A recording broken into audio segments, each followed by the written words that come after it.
பேரன்பு கொண்ட சொந்தங்கள் யாவருக்கும் வணக்கம். தொடர்ச்சியாக நம்ம தமிழ்நாடு ஆர்டி ஆர்வலர் இயக்கத்தில் பயணிக்கக்கூடிய அன்புக்குரிய தம்பிகள் தகவல் ஆணையம் வரைக்கும் போய் நிறைய சக்ஸஸ் பண்ணியிருக்காங்க. இழப்பீடுகள் வாங்கியிருக்காங்க, பிஏஓ வந்து பனிஷ் பண்ணியிருக்காங்க.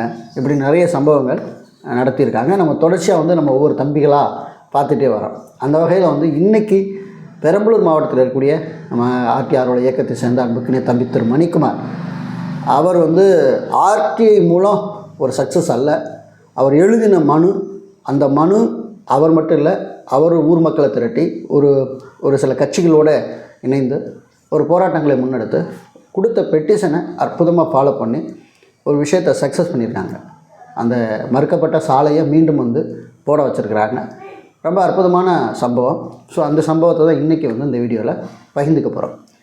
இந்த செய்தி நிச்சயமாக மனு கொடுக்குற உறவுகளுக்கு இது யூஸ்ஃபுல்லாக இருக்கும். ரெண்டாவது, நம்ம ஏரியாவுக்குள்ளே ஏதாவது நம்மளுக்கு அரசுக்கிட்டேருந்து ஒரு குறைபாடுகள் இருக்குது, சாலை, தண்ணீர் வசதி, இது போன்ற குறைபாடுகள்லாம் இருக்குது அப்படின்னா நிச்சயமாக இந்த மாதிரி ஃபாலோ பண்ணும்போது அது சக்ஸஸாக மாறும்.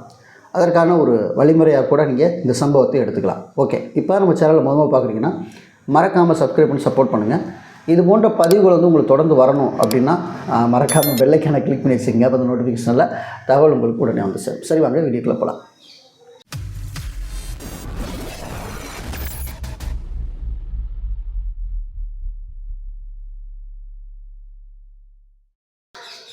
தம்பி மணிக்குமார் நீண்ட காலமாக எங்களோடு பயணம் செய்யக்கூடிய ஒரு அற்புதமான தம்பி. பெரம்பலூர் மாவட்டத்தில் பொறுப்பாளராக நியமிச்சிருந்தோம். ஸோ முருகானந்தம் போன்ற தம்பிகளும் அந்த மாவட்டத்தில் ரொம்ப வலிமையாக வேலை செய்யக்கூடியவங்க. பெரம்பலூரில் நிறைய தம்பிங்க இருக்கிறாங்க. இந்த மணிக்குமார் என்ன பண்ணியிருக்கார் அப்படின்னு கேட்டிங்கன்னா, அவங்க ஏரியா வேப்பந்தட்டை பகுதியில், வேப்பந்தட்டை வட்டத்துக்குள்ளே ஐயனார் பாளையம் துவங்கி, அதாவது கைக்களத்தூர் அப்படிங்கிற ஒரு ஊருக்கு செல்லக்கூடிய ஒரு சாலை, 6 கிலோமீட்டர் அந்த சாலை. அந்த சாலை நீண்ட நாட்களாக அந்த சாலை போடப்பட்டு அதுக்கு பல முறை நிதி ஒதுக்கி அந்த சாலையை செட் பண்ணிகிட்ருக்காங்க. பேருந்தும் கூட அந்த சாலையில் சென்று வந்திருக்கு.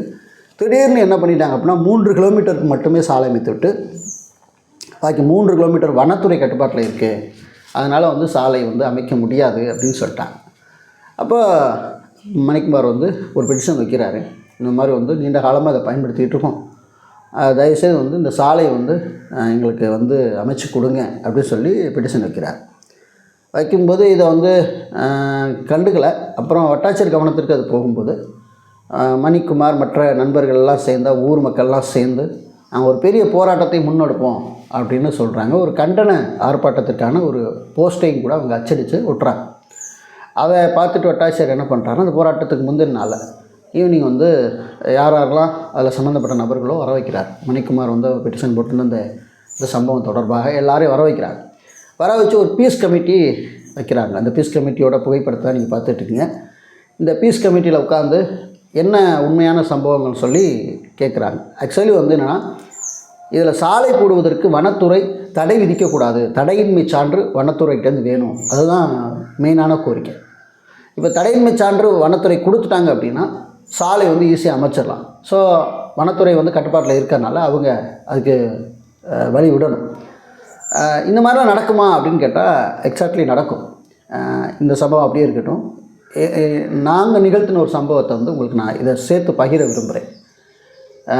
எங்கள் ஊரில் பக்கத்து ஊருக்கு ஒரு சாலை இருக்குது. ஆனால் அந்த சாலை ரொம்ப லாங்காக போய் சுற்றி அந்த ஊரை கனெக்ட் ஆகும்.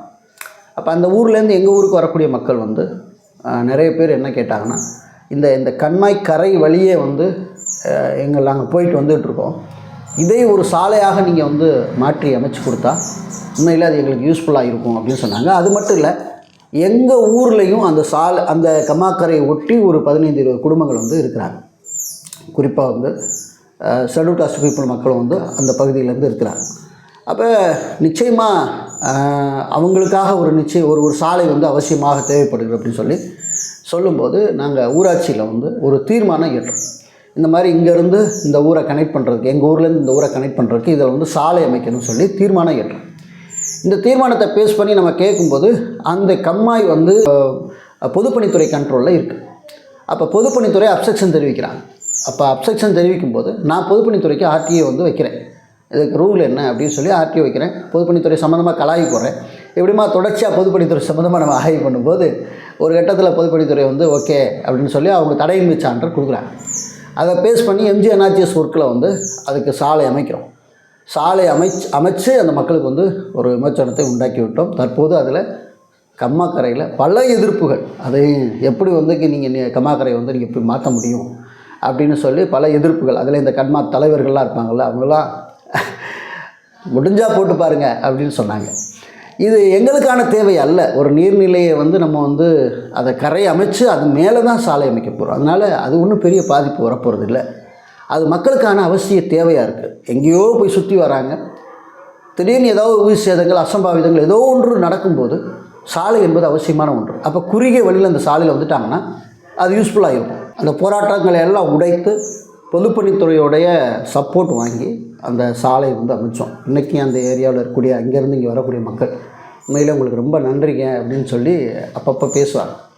ஸோ இது வந்து மக்களுக்கான தேவைக்காக நம்ம செய்து கொடுப்பது தான். இதில் வந்து அரசியலோ மற்ற எந்த உள்நோக்கமோ கிடையாது. அதே போல் தான் தம்பி மணிக்குமாரும் தன் ஊர் மக்களுக்கு அன்றாட தேவைக்கு இந்த சாலை 3 கிலோமீட்டர் நிறுத்திட்டாங்கன்னா எப்படி பயணம் பண்ணுறது?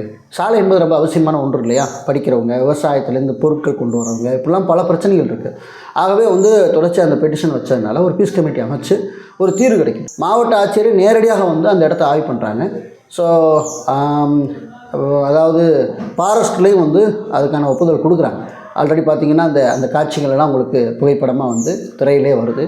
ஸோ இது எதற்காக இந்த செய்தி அப்படின்னா, இப்போதைக்கு சாலை வந்து அங்கே போடப்பட்டு கொண்டு இருக்கிறது. ஒரு சக்ஸஸ். இது வந்து மணிக்குமார் என்பவருக்கு மட்டும் தனியாக கிடைத்த வெற்றி அல்ல.